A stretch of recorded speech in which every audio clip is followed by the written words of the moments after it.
Salam, hər vaxtınız xeyir olsun. Bugün köklə hazırlanan biskvit tortu reseptini sizlərlə paylaşıram. Kökü rəndədən keçirib üzərinə şəkər tozu töküb qoyuram suyu çıxsın. Yumurtanın üzərinə şəkər tozu, vanil və azca duz əlavə edib ağarana qədər mikserlə çalıram.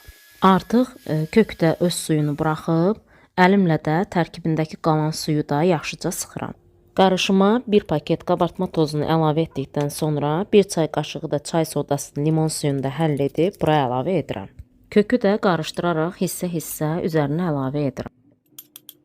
Üzərinə biraz da toz qida boyasını suda həll edib əlavə edirəm. Daha sonra 200 ml stəkanla 1 stəkan yarım ələnmiş unu az-az əlavə edərək spatula ilə aşağıdan yuxarı doğru yavaş-yavaş qarışdırıram ki, xəmirin şişkinliyi sönməsin. Biskviti bişirəcəyim formanı kərə yağla yağlayıram. Formanın diametri 28 cm-dir və xəmiri buraya əlavə edirəm. Əvvəlcədən isidilmiş 180 dərəcəlik sobanın orta hissəsində üzəri qızarana qədər bişirirəm. Biskvit bişib soyduqdan sonra onu 3 hissəyə bölürəm. Biskvitin qatlarını südlə isladıb kremləyirəm.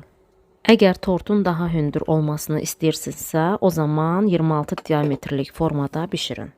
Ərzaqların dəqiq miqdarını bilmək üçün videonu tam şəkildə YouTube kanalımdan izləyə bilərsiniz. Kanalıma və səhifəmə abunə olub, bəyənib paylaşaraq zəhmətə dəyər verən hər kəsə təşəkkür edirəm.